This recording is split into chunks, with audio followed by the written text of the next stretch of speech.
안녕하세요. 토끼박사 197호. 오늘도 다이어트에 관련된 소식을 가지고 왔는데요. 지난번에 식초 다이어트에 대해서 얘기를 해드렸잖아요. 식초 다이어트 자체도 탄수화물을 먹으면서 다이어트를 할 수 있는 방법이었는데요. 오늘 제가 말씀드리고 싶은 거는 찬밥 다이어트에 대한 내용이에요. 찬밥 다이어트 들어보셨을 수도 있어요. TV에서 많이 나왔기 때문에 저는 이제 직장 생활을 할때 찬밥을 싸가지고 다니면서 밥을 먹으면서 다이어트를 했었는데요. 방법도 간단하고 원리도 굉장히 간단해요. 일단 찬밥 다이어트를 하면 왜 다이어트가 되냐 하면 밥을 해서 우리가 이제 가정 시간에 배웠을 거예요. 쌀에다가 열을 가하고 그다음에 밥을 지어주면 호화라고 해서 쌀이 부드러워지잖아요. 소화가 잘 되도록 호화 현상이 일어나면서 또 소화 흡수가 잘 되도록 그런 밥의 형태가 되는데, 그렇게 돼서 밥을 먹게 되면 소장에서 소화 효소가 나와서 흡수가 굉장히 잘 되는 거죠. 잘 돼서 한마디로 흡수가 잘 된다는 거는 혈당이 빨리 오를 수밖에 없어요. 혈당이 빨리 오르면 우리가 싫어할 수밖에 없는 비만 호르몬인 인슐린이 혈당을 잡으러 출동을 해요. 그렇기 때문에 비만 호르몬인 인슐린이 출동을 해서 인슐린이 수치가 높아지겠죠. 인슐린은 가짜 식욕을 부르고 체지방으로 축적을 시키는 그런 호르몬이잖아요. 그렇기 때문에 쌀밥을 그냥 따뜻한 상태에서 드시게 되면 살이 찐다, 이런 얘기들이 많이 나왔던 거예요. 그런데 찬밥을 만들어서 드시게 되면 어떤 효과가 있냐면요. 그 찬밥이 되는 과정에서 밥을 지을 때는 따뜻해지면서 호화 현상이라고 했는데, 반대로 노화, 우리 가정 시간에 많이 배우셨을 거예요. 여자분들은 다시 노화 현상이 일어나면서 베타화라고 하거든요. 쌀이 딱딱해지잖아요. 다시 밥이 그 전분이, 그 밥이 됐을 때는 전분이 얼기설기하면서 부들부들해지는데, 찬밥이 되면서 다시 전분이 막 딱딱하게 밀집이 되는 거예요. 떡 같은 거 차가워지면 딱 그 떡이 밀도가 이렇게 딱딱해져서 다시 전분이 막 자기네끼리 들러붙듯이, 밥도 차가워지면서 전분이 밀도가 더 높아지면서 좀 딱딱해지죠. 그러면서 소화 흡수가 느려지는 거죠. 그때 저항성 전분이 많이 생기는 거거든요. 그랬을 때 우리가 저항 전분을 찬밥으로 만들면서 저항 전분을 많이 만들어주는 건데요. 찬밥이 되면서 저항 전분이 생긴다고 했잖아요. 그냥 저항 전분을 냉장고에 넣어놓으면 만들어지기도 하는데, 더 많이 만들 수 있는 방법이 또 한 가지 있어요. 정리를 하자면 저항성 전분이라는 것은 소화 흡수를 더디게 해서, 소화 흡수가 더디면 혈당이 천천히 오를 것이고, 혈당이 천천히 오르면 혈당을 잡으러 나오는 인슐린 수치도 천천히 오르겠죠. 인슐린은 비만 호르몬이라고 했잖아요. 그래서 인슐린이 천천히 나오거나 분비가 덜 되면 당연히 다이어트에 효과가 있는 거고요. 그러면 저항성 전분이 그렇게 좋은 건데, 저항성 전분을 조금 더 만들면 좋지 않을까요?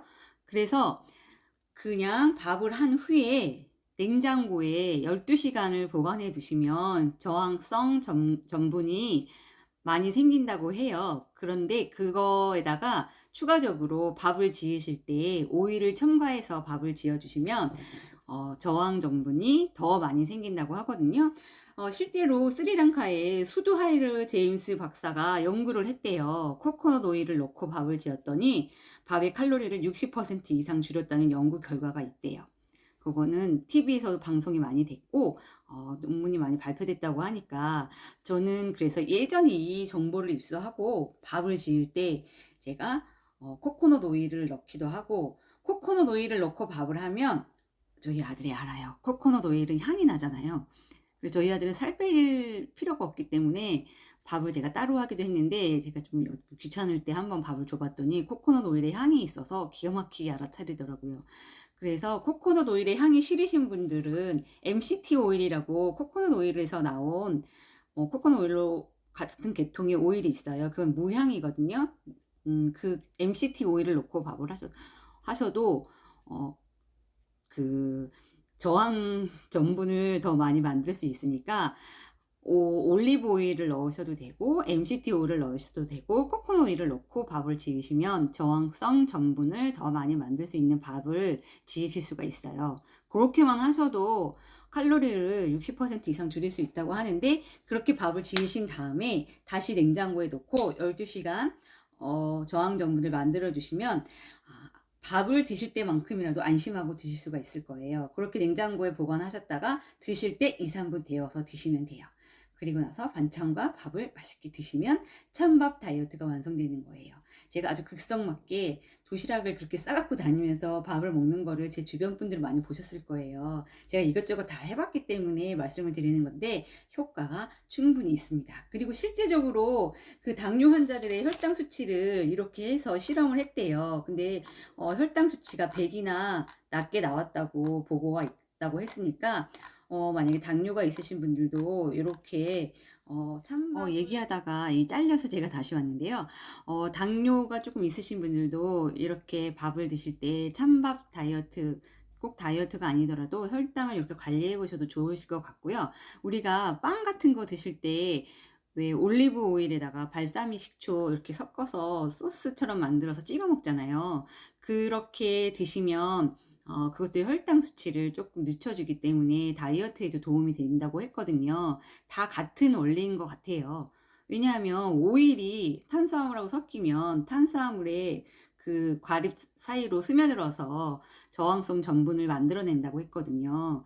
그렇게 됐기 때문에 빵을 먹을 때 그 올리브 오일을 찍어서 드시고, 또 식초 다이어트 편에서 말씀드린 것처럼 식초도 아세트산 성분이 소화흡수를 더디게 해서 혈당을 천천히 오르게 하고, 그럼으로써 인슐린을 분비를 더디게 한다. 원리가 같죠. 간헐적 단식이라든지 식초 다이어트라든지 뭐 이런 저항성 전분 알고 보면 다 혈당과 관련이 있고 인슐린과 다 관련이 있어요. 그래서 우리가 다이어트 음식 보면 다 당지수 이렇게 나오는 것 같죠. 그래서 아무튼 이렇게 어떤 정보를 좀 알고 있으면 다이어트를 할 때 조금 더 편하게 할 수 있으니까 알고 가시는 게 좋을 것 같아서 제가 오늘 이렇게 이것저것 떠들었습니다. 또 제가 다음 편에 재미있거나 또 유용한 정보가 되는 내용 가지고 나타나겠습니다. 그럼 또 만나겠습니다. 안녕.